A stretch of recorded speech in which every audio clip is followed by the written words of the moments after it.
언제 결혼의 확신이 들었어요? 연애를 한 번만 하지 않고 결정을 내리는 게 아깝지 않으세요? 정말 강조하고 싶습니다. 안녕하세요 여러분, 털개털개입니다. 여러분들이 좀 저한테 관심을 많이 가져주는 키워드 중에 하나가 연애 이런 거더라고요. 최근에 제 블로그를 보신 분들은 눈치를 채셨겠지만 사실 제가 내년에 결혼을 하게 되었습니다. 와... 제가 연나이로 29살까지 모태솔로였는데 갑자기 내년 31살 될 때 갑자기 유부녀가 된다니 주변 친구들도 처음에 이야기할 때 좀 놀랐고 여러분들도 이야기를 들으면 좀 재밌게 들으실 것 같아서 오늘은 결혼을 주제로 제가 결혼을 결심하게 된 이유에 대해서 설명을 드리려고 합니다. 일단 저랑 남자친구가 만나게 된 이야기에 대해서는 지난번 영상에서도 한번 아주 간략하게 설명을 드렸으니까 한번 살펴보시면 될 것 같고, 일단 먼저 제가 결혼을 결심한 이유에 대해서 말씀을 드릴게요. 좀 혼동하지 말으셔야 될 게 결혼에 확신을 가지게 된 이유라기보다는 그냥 결혼을 내가 해야겠다라고 결심한 이유인데요. 일단 크게 두 가지 이유가 있을 것 같아요. 일단 첫 번째로는 남자친구랑 헤어지기 싫었습니다. 저는 연애의 끝은 이별 아니면 결혼이라고 생각하는 사람 중에 한 명이었거든요. 저희가 나이가 있다 보니까 이 연애가 그냥 좋아서 만나는 것만이 아니라 결말이 결실이 있어야 되는 나이라고 생각을 했어요. 만약에 이 남자를 1년 동안 사귀어서 뭔가 가닥이 안 서면은 그거는 더 이상 만날 이유가 없다, 헤어져야 된다라고 생각을 하던 그런 사람이었습니다. 그래서 연애를 한 지 1년 가까이 돼 가는 때 저는 뭔가 결심을 해야 된다고 생각했어요. 이 친구랑 계속 만날 것인지 관계를 정리해야 되는지 이거를 선택해야 된다고 생각을 했는데 당시 제가 느낀 생각은 이별은 하기 싫다였어요. 이 친구랑 헤어지기 싫다. 이 친구랑 계속 못 만나는 거는 생각만 해도 너무 슬프다. 이게 저의 생각이었어요. 그래서 이별이 아니라 결혼을 하자라고 생각을 했었고요. 그리고 또 두 번째로는 아무래도 나이가 있었습니다. 지금은 그 정도까지는 아닌데 예전에는 이 가정을 꾸리는 걸 행복의 조건으로 생각하던 사람이었어요. 남편이랑 아이 낳고 오손도손 잘 사는 게 진짜 행복의 조건이고 행복한 삶이라고 생각하는 사람이었어가지고 나이와 출산과 육아에 대해서 생각을 하게 됐습니다. 현실적으로 생각했을 때 이 사람과 헤어지면 그 다음 사람을 만나게 될 때 내 나이와 출산 나이를 이렇게 생각하게 되는데 제가 불안이 되게 많은 유형이기 때문에 만약에 이 남자친구와 헤어지게 된다면은 다음 연애의 기약이 없고 행복한 가정을 꾸리는 게 내 목표인데 그 목표를 이루기까지 불확실한 상태에 놓여있는 저를 생각하면은 너무 불안정할 것 같았어요. 그 단계까지 가는 것보다 지금 결혼이란 결정을 내리는 게 저한테는 더 행복할 거라는 생각이 들었습니다. 그래서 저는 그렇게 결혼을 해야겠다라는 생각을 하게 되었습니다. 그러면 이제 본격적으로 확신이 든 순간에 대해서 이야기를 드리고 싶은데 많은 사람들이 질문을 하잖아요. 결혼한 사람들한테요. 언제 결혼의 확신이 들었어요? 이 사람 만날 때 뭔가 결혼할 것 같다는 생각이 들었어요? 이런 질문 많이 하잖아요. 근데 제가 결혼을 고민하는 상태에 놓이니까 생각이 든 게 결혼의 확신은 있을 수가 없다고 생각이 들더라고요. 운명적으로 저희가 막 드라마나 아니면 뭐 TV에서 보는 것처럼 정말 운명적인 만남에 정말 뜨겁고 열정적인 사랑, 뭐 그런 드라마 같은 스토리 그런 게 있는 게 아니라면은 정말 무조건 100% 결혼의 확신으로 이렇게 딱 다가오고 이렇게 느껴지기는 힘든 것 같다는 생각이 들었습니다. 아니 솔직히 말하면 미래를 모르는데 어떻게 저희가 확신을 가질 수가 있겠어요? 이미 결혼을 한 다른 분한테도 물어봤어요. 누구님은 결혼할 때 이 사람이다 라는 확신이 들었어요? 뭔가 확신을 가지고 결혼했어요?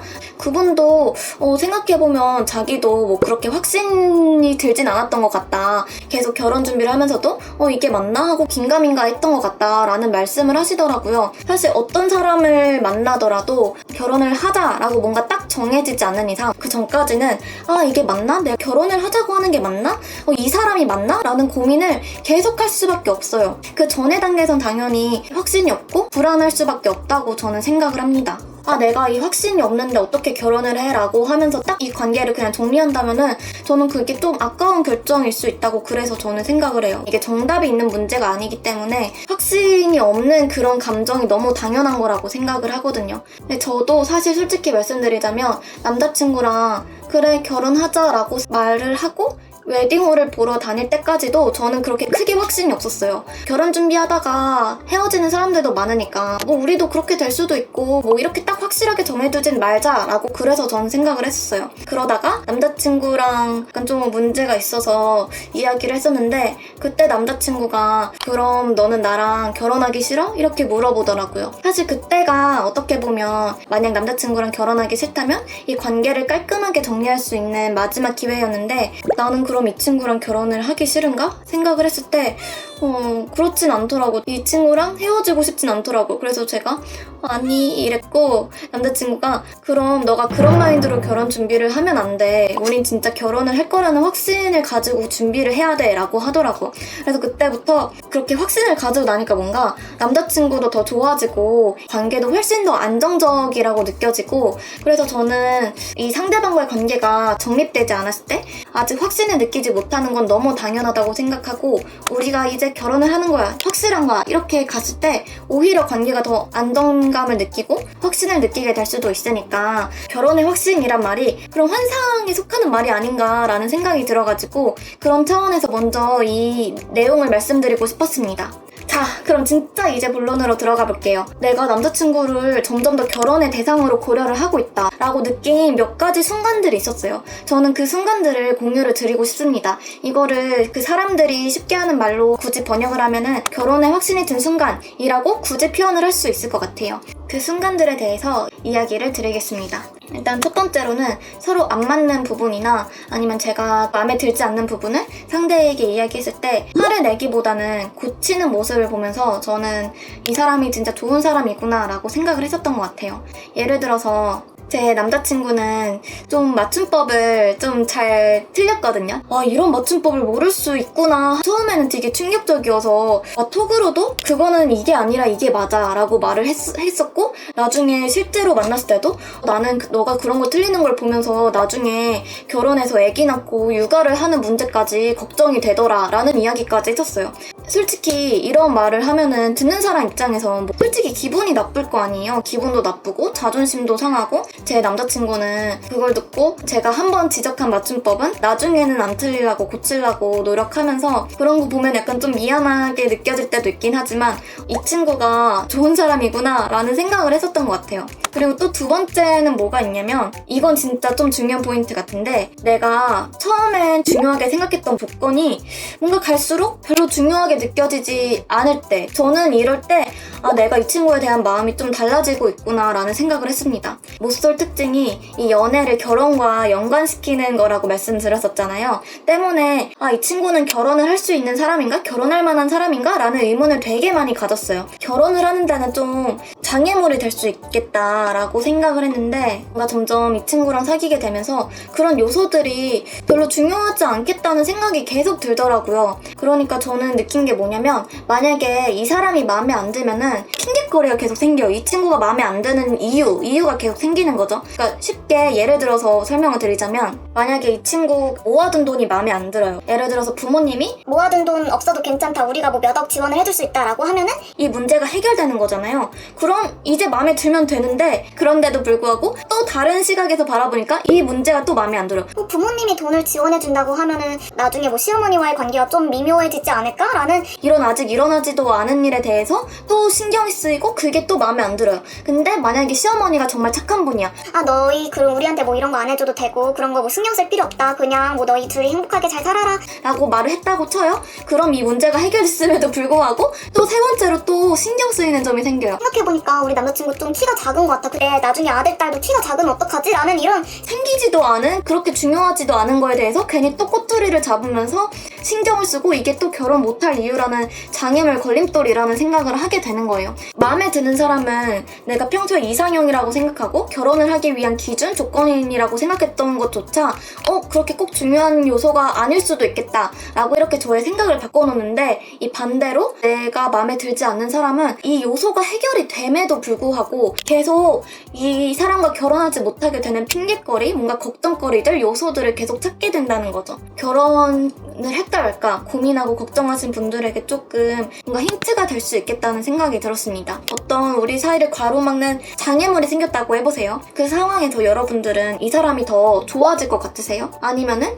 이런 장애물이 생겼으니까 그냥 포기하게 될 것 같으세요? 이것도 결혼에 대한 고민이 있을 때 조금 그 고민을 도와줄 수 있게 되는 질문 중에 하나일 것 같더라고요. 만약에 누군가 여러분들의 결혼을 가로막는다, 그런 장애물이 생겼다 라고 했을 때 오히려 되려 더 좋아지고 결혼하고 싶다 이런 고집이 오히려 더 든다면은 그 사람을 정말 좋아하는 걸 수도 있어요. 그 반대로 뭔가 이 사람과의 관계를 그냥 포기하게 된다, 장애물을 굳이 극복하려고 노력하고 고집을 피우기보다 그만하고 다른 사람 알아봐야지 하는 그런 이런 포기와 단념의 마음이 든다면 여러분들의 마음이 뭐 거기까지일 수도 있습니다. 이런 것도 한번 고민을 해보시면 좋을 것 같아요. 그래서 저는 또 좋은 사람 만나는 법에 대해서 말씀을 드리고 싶어요. 일단 첫 번째로 주변의 이야기를 듣지 마세요. 이거 진짜 중요합니다. 여기서 주변이라고 하면은 친구들 이야기도 그렇고요, 뭐 인터넷의 커뮤니티 이야기도 그렇고요, 지금 제가 하고 있는 이 유튜브 채널 제 이야기도 듣지 마세요. 결혼 고민 하다 보면은 이게 너무 일생일대 너무 큰 고민이 있고 하다 보니까 되게 우유부단하고 불안이 높은 성격 유형이다 보니까 저 같은 분들은 또 더더욱 정말 쉽게 결정을 내리지 못해요. 차라리 누군가 대신 결정을 내려줬으면 좋겠다 싶을 정도로, 그러다 보니까 주변의 이야기를 되게 많이 찾아보게 되고 의지를 하게 됩니다. 유튜브에 관련 영상도 되게 많이 봤었고요. 검색해보고 사람들 글 봐보고 본인도 글을 써볼까 이런 고민도 진짜 많이 해봤었습니다. 근데 진짜 느낀 게 뭐냐면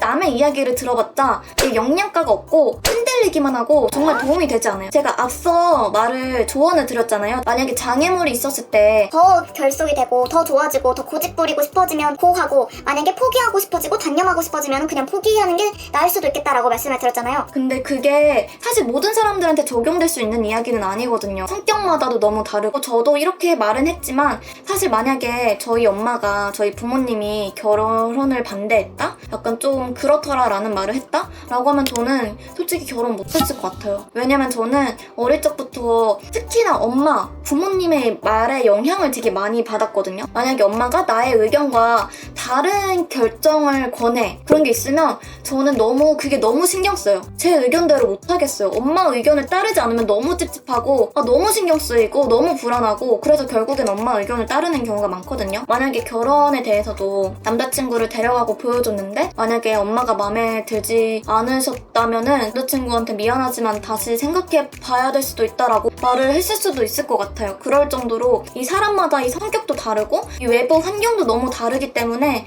제가 방금 한 조언, 저의 조언이나 다른 친구들의 조언을 듣는다고 그게 전혀 해결이 되지도 않고 도움도 되지 않고 오히려 그거에 휩쓸리게 되는 경우도 있는 것 같아요. 사실 저도 남자친구랑 한번 헤어지자는 말을 했었다고 했잖아요. 그게 고민이었을 때도 정말 고민이었지만 최대한 친구들한테 말을 안 하려고 했었던 이유가 친구들한테 말을 하면은 영향을 받을 것 같았어요. 왜냐면 이런 고민을 한다는 것 자체가 친구들이 보기에는 너는 이미 그 남자는 아닌 거야, 너의 짝이 아닌 거야, 별로 그렇게 좋아하지 않는 거야 라는 답이 들어올 것 같았고, 만약 친구들한테 그런 피드백을 받으면은 그 친구들의 피드백을 왠지 따라야 될 것 같다고 느낀 것 같아요. 커뮤니티에도 좀 상담을 받아볼까라고 생각을 했지만 그럼에도 글을 결국에는 올리지 않고 그 자제를 한 이유가 뭐냐면, 일단 그 글을 쓰는 자체에서 이 상황 설명을 하는 것 자체에서 저의 의도가 묻어나요. 제가 듣고 싶은 말이 무엇인지가 묻어나고 답정너인 답을 해줄 텐데 그 답을 듣는 게 의미가 없을 것 같다는 거죠. 내가 원하는 답이 나오지 않을 경우에는 그 답을 따르지 않을 것 같은데 혹시나 따른다고 해도 그게 무슨 의미가 있겠어요. 나의 상황도 모르는 제3의 인터넷에 아무나가 남긴 그 글이 무슨 의미가 있겠어요. 그래서 여러분들 정말 좋은 사람들 만나고 싶다면은 진짜 최대한 주변 이야기에 휩쓸리지 말고 주변 친구들 이야기, 뭐 연애 유튜버들 이야기, 뭐 커뮤니티의 이야기 이런 거 진짜 휩쓸리지 말고 그 상대방, 그 두 명의 관계에 대해서만 최대한 깊이 이야기를 해보려고 노력해보세요. 이게 진짜 어려운 일이기는 하지만 그래도 최대한 여러분들 주체적으로 결정을 내리시는 게 가장 좋을 것 같습니다. 그리고 또 좋은 사람 만나는 두 번째 방법은 완벽한 사람은 없다는 사실을 꼭 기억하세요. 이 이야기는 진짜 제가 정말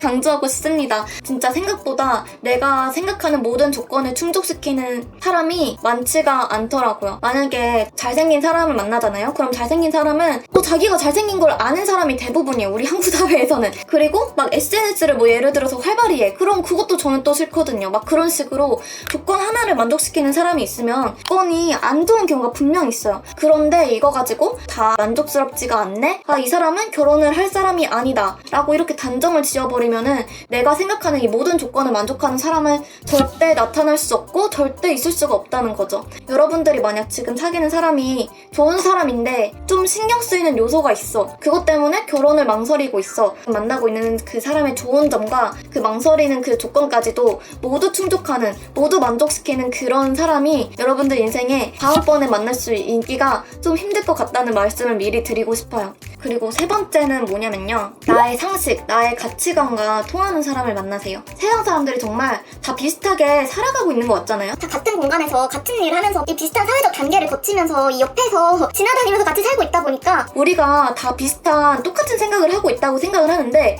의외로 이 사람들이 서로가 생각하는 이 선의 정의가 세상을 바라보는 이 가치관이 생각보다 많이 다르다는 것을 사회생활하고 이 남자친구를 사귀게 되면서 알게 됐습니다. 회사 생활을 하다 보면은 왜 저 사람은 저렇게 말을 할까 싶은 때가 있거든요. 뭔가 같은 말을 해도 나라면 저렇게 말하지 않을 것 같은데 라는 생각을 들게 하는 사람들? 좀 생각하는 착함의 기준이 다른 것 같다 라고는 생각이 드는 경우가 있잖아요. 이 남자친구와는 나와 착함의 기준이 좀 통하는 사람이면 좋을 것 같아요. 이런 가치관이 나와 맞는 사람이 저희가 장기적으로 좀 살아갈 때 저희가 좋은 관계를 형성하는데 도움이 될 것 같다는 생각이 들었습니다. 그리고 마지막 네 번째는 뭐냐면요. 좀 결이 다른 이야기인데 콩깍지 꼈을 때 결혼을 하는 게 저는 좋은 것 같아요. 결혼은 미친 짓이다 라는 이런 돌아다니는 이야기가 있잖아요. 평생을 앞으로 한 사람만 보면서 살아간다는 게 쉽지가 않은 이야기고 당연히 어려운 이야기인데 근데 그런 결정을 내릴 수 있는 거는 콩깍지가 끼었을 때밖에 없어요. 콩깍지에 씌이지 않은 상태다? 그럼 나는 충분히 이성적으로 생각할 수 있고 고민할 수 있는 이 이성이 있는 상황이기 때문에 이 사람을 선택하지 않을 수도 있어요. 결혼을 하지 않을 수도 있어요. 왜냐면 내가 지금 이걸 수지타산을 계산할 수 있는 상태에 있으니까 이 결혼이라는 결정을 내리는 것 자체 성립이 안 될 수도 있다는 거예요. 내가 이 사람이 너무 좋은데 엮여진 상태에서도 내가 이 사람이 좋은지 확인을 해봐야겠다 라고 생각을 하고 결혼을 미루면은 결혼이 안 될 수도 있다는 거죠. 왜냐면 콩깍지가 벗긴 상태에서 좋아하지 않은 상태에서는 결혼이라는 제도 자체가 합리적이지 않을 수도 있기 때문에 그래서 이런 말씀도 해드리고 싶었습니다. 그런데 또 맨 처음에 말씀드렸던 것처럼 이건 저의 이야기고 여러분들 스스로 결정을 내리시라 라고 다시 한번 또 강조를 드립니다. 여러분 이렇게 제가 모쏠에 결혼을 하는 거잖아요. 그리고 또 지난 영상에서도 말씀드렸다시피 제 남자친구도 모쏠에 제가 첫연애고 모쏠끼리 첫연애에 바로 결혼을 하는 건데 연애를 한 번만 하지 않고 결정을 내리는 게 아깝지 않으세요? 라고 물어보실 수도 있는데 사실 저도 이전에는 연애 여러 번 해보고 싶었어요. 연애 두세 번은 하고 결혼을 하고 싶었고 이런 생각도 한 적이 있어요. 세상에 남자들이 이렇게 많은데 한 사람이 평생에 사귀는 연애 횟수가 5번이면 많은 거잖아요. 진짜 그 정도밖에 되지 않는다는 게 우리 이 사회가 참 안타깝다라는 이런 생각까지 한 적이 있어요. 못쏠 때 한 생각입니다. 못쏠 때 한 생각이에요. 아주 잠깐. 근데 이 친구와 관계가 깊어진 후에는 그런 생각이 진짜 자연스럽게 들지 않게 되더라고요. 왜 그런가 생각을 해보면 지금 현재 관계가 안정적이다 보니까 딱히 다른 연애를 경험하고 싶다는 생각이 안 드는 것 같아요. 딱히 기대가 별로 없어. 다른 연애를 해서 뭘 얻고 싶은데 하는 그런 기대가 별로 연애 많이 해봐라 라고 말하는 사람들도 있잖아요. 저도 처음에는 그 말이 연애의 진리인 것처럼 저도 생각을 했는데 근데 지금은 꼭 그게 진리는 아닌 것 같다는 생각이 들기도 해요. 왜냐면 사람마다 경험하는 게 워낙 다르잖아요. 예를 들어서 제가 스위스를 다녀왔어요. 근데 그 스위스가 너무 좋았어. 너무 막 환상적이야. 막 스위스 꼭 가봐 라고 하고 BBC에서도 스위스를 막 죽기 전에 꼭 가봐야 될 여행지 이렇게 선정을 했어요. 그렇다고 해서 이 여행지를 못 가본다고 해서 진짜 정말 큰일이 나거나 가봤다는 사실 막 너무 안타깝다거나 그거 진짜 너무 큰일 날 일이다 라고 생각할 일은 아니잖아요. 사실 이런 식으로 사람들이 생각하는 게 다르고 살고 있는 삶의 방식이 다르고 경험하는 것들이 다른데, 다른 사람들이 연애는 많이 해봐라, 연애는 많이 해볼수록 좋다라고 한다고 해서 그걸 정말 꼭 경험해볼 필요는 없는 거예요. 물론 저도 만약에 제가 이별의 아픔을 겪고 다른 여러 사람들과 연애를 경험했다면 사고하는 방식이나 가치관이 지금과는 많이 다를 수도 있겠죠. 당연히 세상에서는 경험하지 않은 것보단 경험을 하는 게 당연히 더 좋기는 하잖아요. 그렇다고 해서 우리가 이 세상에서 경험할 수 있는 모든 것을 다 경험하면서 살지는 않잖아요. 그러지도 못하고. 그냥 사람들마다 좀 사는 방식이 좀 다른 건데, 저한테는 여러 사람들과 연애를 하는 것이 그렇게 인생에서 꼭 하고 싶은 경험은 아닌 것 같다라는 그런 생각이 듭니다. 네, 그렇고요. 네, 지금까지 뭔가 결혼에 결심을 하게 된 과정, 여러분들이 좋은 사람 만날 수 있도록 제가 해드리고 싶은 말씀, 이런 이야기를 드렸는데, 사실 유튜브 콘텐츠 이런 건 그냥 재미로 보는 거고요. 재미로. 여러분들 제가 오늘 뭐 말씀을 드렸다고 해서 유튜브에서 봤는데 이렇다더라 뭐 이런 식으로 하면서 여러분들이 굳이 따라할 필요는 전혀 없습니다. 전혀 없고, 여러분들의 시간을 그냥 재밌게 해주려고 제가 그냥 재미있는 저의 연애 이야기를 한 거기 때문에 너무 제 이야기에 영향받지 않으셨으면 좋겠습니다. 그러면 저는 결혼 준비 잘 하고, 결혼 준비하면서, 그리고 결혼식까지 올린 후에 더 재밌는 이야기가 있다면 나중에 다시 공유 드릴 수 있도록 할게요. 그리고 남자친구랑도 나중에 유튜브에 같이 나올 수 있으면 같이 나올 수 있도록 한번 해보겠습니다. 오늘 이야기 봐주셔서 감사합니다. 여러분들도 좋은 사람 만나고 행복한 시간 보내시길 바랄게요. 안녕.